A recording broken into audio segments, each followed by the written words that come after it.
The 2026 World Cup will prove why Vasco was the right choice for the Mexico job and that the FMF made the correct call in appointing him.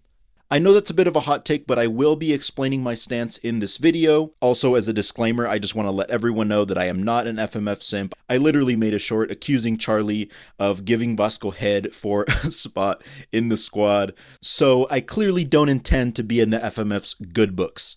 But I do believe in credit where it's due, so this video is going to serve as a bit of a hopium injection into the Mexican fans, hopefully heading into the 2026 World Cup. Now, intros off to the side.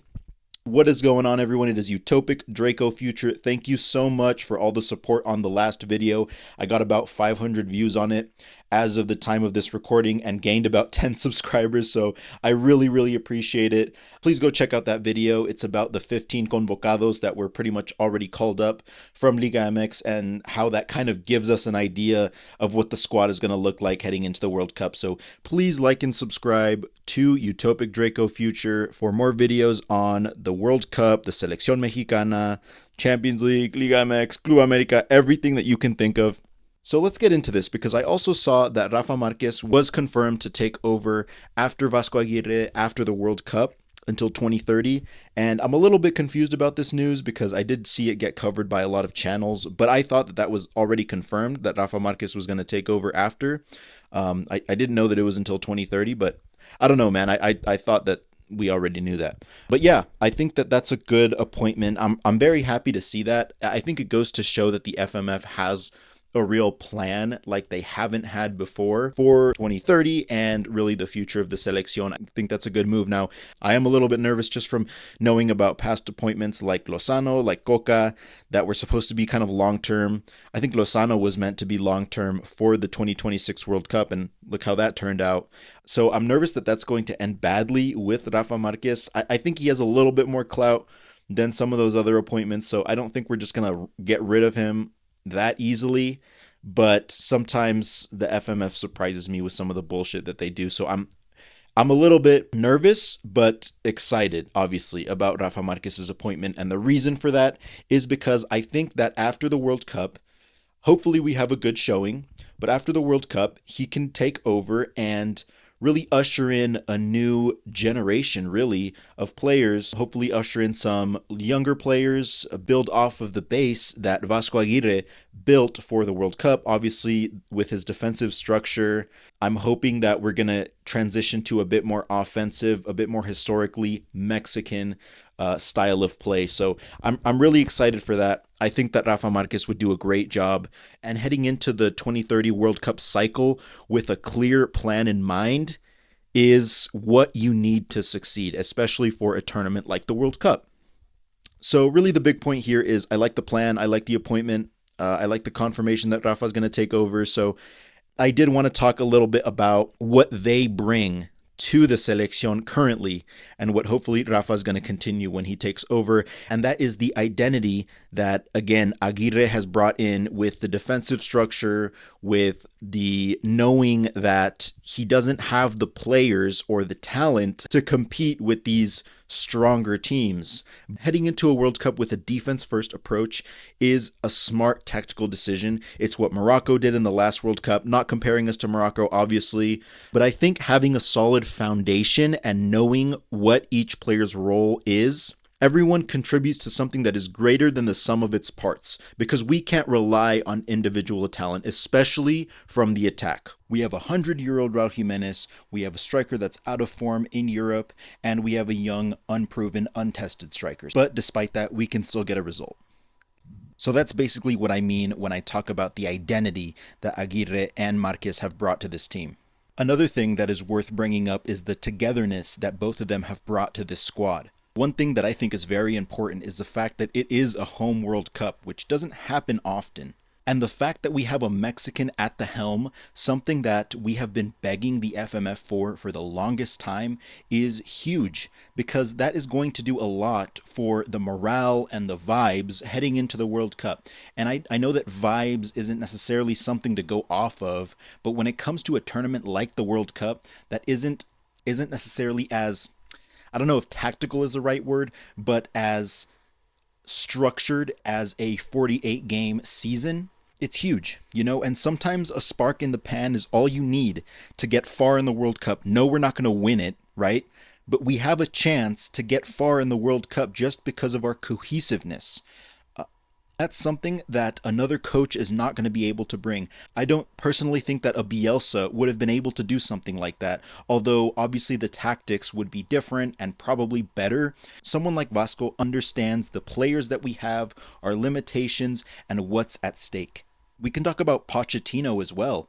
I touched on it a little bit in my very first video that I made talking about Aguirre, but again, I wanted to make this video to kind of expand on that because I didn't really make my points that well. It is a great video talking about other things and some of the players. The audio quality is pretty shit, so if you can excuse that, it actually is a great watch. But Pochettino is someone that does not have World Cup experience. And he doesn't have a connection to U.S. soccer or the U.S. men's national team, and that showed in the friendlies. The back line was not cohesive for the United States. They conceded 7 goals altogether in those friendlies. That is the fault of defensive structure, which comes down to cohesiveness, in my opinion. I know that there's a lot more factors that go into that and Pochettino, but this is not a U.S. channel, it's a Mexico channel. And that's not to say that I think the FMF was doing 4D chess by not bringing Bielsa and getting Aguirre instead. Obviously, the whole thing about him having full control of the squad was huge and a big thing that I criticized at the time, and I still criticize. But I do think that that was something that went into consideration for the FMF. And again, the togetherness puts the squad in a sort of bubble that's not connected to the media and the fans to a certain extent, because let's be honest, we have some of the worst fans in the world. Not us, okay? We're cool. Everyone that watches Utopic Draco Future is a G. And what makes us different is that we understand the nuances of FMF, of the players, of the fans. And listen, I'm guilty of it. I'm sure a lot of people watching this are guilty of it, of making brash statements, recency bias, hot takes that didn't age well. Like, I totally understand that because I am guilty of it and probably will be guilty of it in the future. But again, some of the fans are really just piss me off sometimes. Case in point, our game against Portugal, I'm glad that Ronaldo didn't play because I know for a fact some of y'all would have been cheering him and booing us, right? I actually can't remember if there were boos against the Selección in that game, but I just know for a fact if we were losing, they would have cheered on Bicho. I don't know what Mexicans have with this guy. I don't get the obsession. I am not a Ronaldo fan. I'm not a Messi fan either, so don't come at me for that. I think we need to drop our love for this dude. What has he ever done for Mexico? Genuinely. And going along with that, what has Ochoa not done for Mexico, right? Because people that are not Mexican see Ochoa as a World Cup legend, and they don't understand why Mexicans hate him so much, and I don't understand either. Yes, and I'm an America fan, but I do agree that Ochoa is way past his prime, but if there was someone obviously better than him, then he wouldn't go to the World Cup. Tala Rangel is slightly better than Memo Ochoa. He's obviously Vasco's number 1. I'm fine with that. But having a World Cup legend that is admired by a lot of the world is valuable PR, and he's Mexican. You know who's not Mexican? Ronaldo. I think that it's time for Mexicans to get out of their echo chamber and start to respect the legends of the game, because Ochoa is respected as a World Cup legend all around the world, and Mexicans hate him, by the way. I never understood that, and I never will. He deserves to go to the World Cup. As I mentioned in my previous video, I think he should have like a Mondragon-style World Cup exit, because that will make international news, and people love this guy. If you're not Mexican, you love Ochoa. And of course, we have probably the worst media scrutiny and media circuit besides maybe England, but we don't have nearly the talent of that squad. So it's really like a double whammy in our case. It's really disappointing, and something needs to change very fast. And really my point with all this is the fact that Vasco has seen all of it, right? He was in 2002, 2010. That is valuable World Cup experience. Okay, as I said in my very first video, he's our failure. And we've learned a lot from our mistakes. And I mean, I guess you could call me naive for believing that. And I guess this will age depending on how we do in the World Cup. But I genuinely believe that it's worth it to have someone with this level of experience at the very top of the game at World Cups. Because I'll tell you who doesn't have that. Mauricio Pochettino. And I guess I'll get my hot take out of the way. I don't think that they're going to make it farther than Mexico.